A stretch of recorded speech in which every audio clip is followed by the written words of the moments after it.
Good afternoon and welcome to everyone who's here. It is a very busy weekend in Culver. We've got the Lake Fest. We've got the 100th anniversary of the Woodcraft Camp, and we're so pleased that all of you are able to be here to come as we officially dedicate this collection to Rita. And if I get a little emotional about it, it's because I am.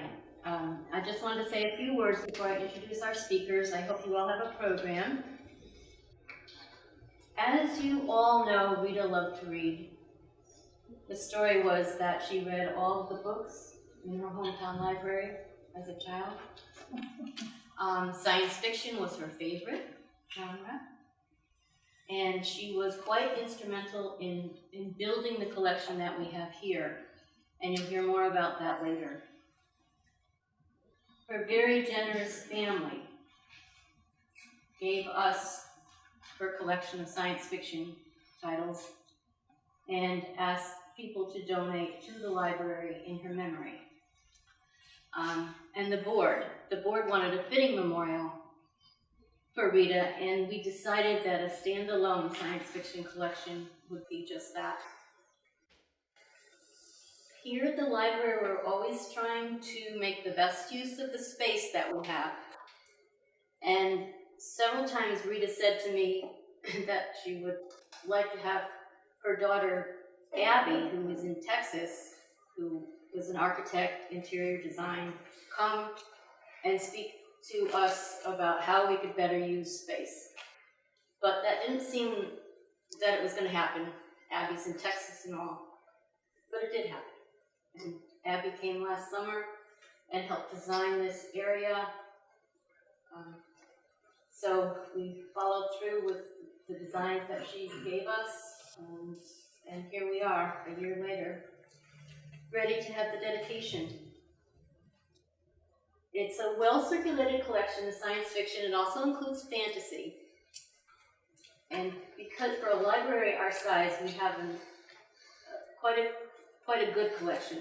A lot of the science fiction books are in series, so we try to buy as many titles as we can in the series. And we were able to augment what we had with what Rita donated, what was donated in Rita's name by her family.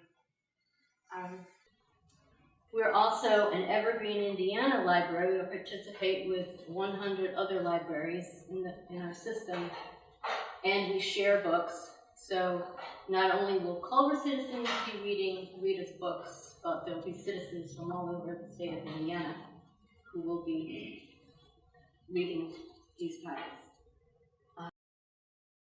And the Lawson family also very generously donated the dragon collection a few times. And this is another, I think, very good idea that we had from Abby. The shelves are the height they are, so that we could display the dragon collection on top. We'll be rotating it. There's some other dragons in the display case there that come from Rita Lawson family. We thank them for that. There's a lot of community support for this. We found that with the advertising that we've done on our Facebook page, we've had more responses to the Facebook page that talked about the dragon collection than anything else that we put on our page. And I wanted to mention that was about the dragon collection. The dedication itself also had a very good response. We had Hillary Zapata said on Facebook, during the early 80s, Mrs. Lawson led her PACE class to create a multimedia presentation on dragons called Dragons and More Dragons. I still remember what a great time we had. That's the kind of response we get from the community. As I say, there were more likes for this dedication, for the collection, and one that I just think kind of sums it up. This is an awesome tribute to an amazing teacher. That from June McDonald. So I'd like to be brief here and introduce our speakers, ask them just to come up in order. After Latham, Rita's husband, who was a member of the library board when this addition was opened. So how fitting that is. Kelly Lawson, Rita's daughter. Jim Hahn, who's president of our library board. Barb Winters, who was a very close friend of Rita's and a fellow teacher, will have a few words to say. Our own Holly Thompson-Wolf, who has worked closely with Rita in building up the collection, will also have a few more words to say about Rita. And Charlotte Hahn, who's president of our Friends Association. The Friends have donated a book to the collection, and she will officially present it to us at that time. And then we'll have a ribbon cutting, and I'm hopeful that Latham will have the scissors, and we'll cut the ribbon and officially open up the collection. The Friends have provided refreshments for us. So without further ado, Latham?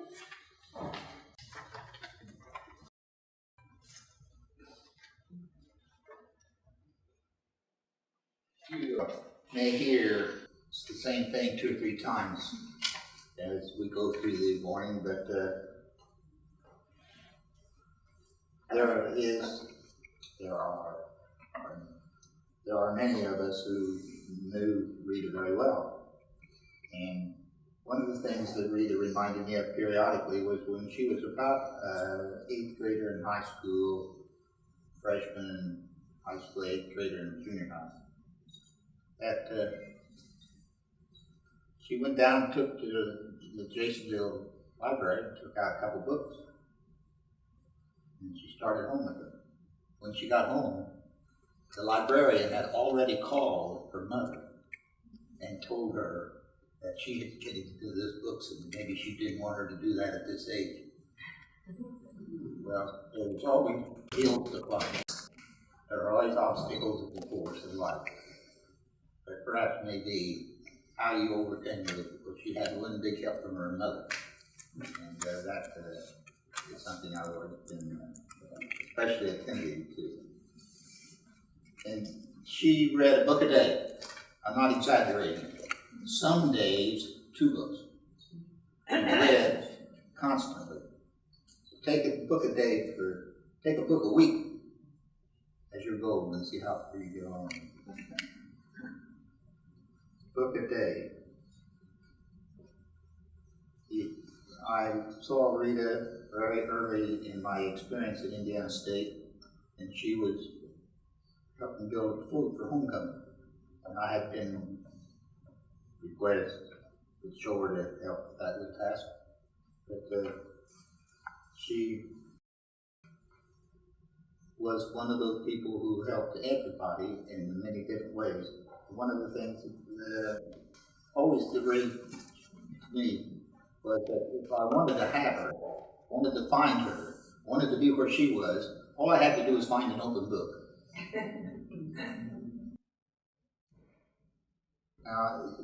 As she got into high school and into college, her reading experience expanded immensely.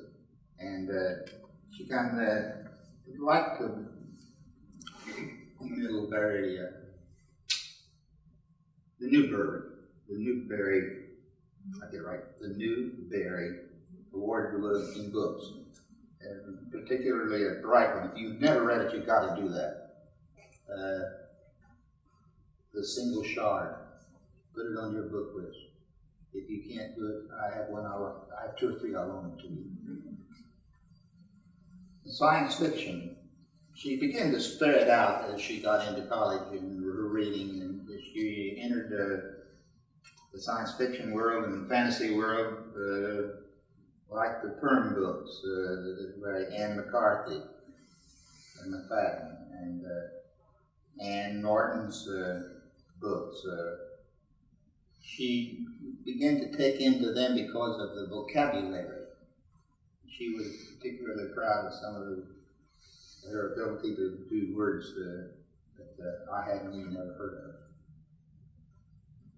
And then she got into with her students in the classroom, into dragons. That was about the time in the big game was the dragon game. You may have been one of those people who got caught up in you wore dress clothes and was late there.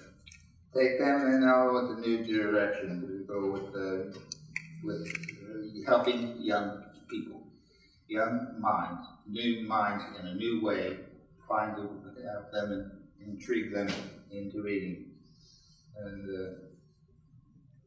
this come to the task finally of being a member of this church of the library board.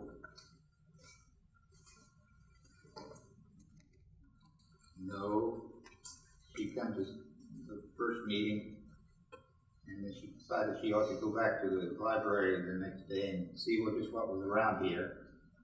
And I remember when she came home, she was very stunned, because she found that the library had almost no science fiction books. I'll say a dozen maybe in the whole library. And no single, you've read science fiction books, you know, they all have, they do it in series. They're trilogies or double trilogies, or if you take McGaffin, for example, the Perm series, there must be 25, 24 in that series. And the things with pointed to the library board, she had to do something now. No complete series was in the library. No single series was complete. They had stock at the time. So she became very conscious of this need. She saw a need for young minds to find young ways to get into young thoughts. What more could you ask for?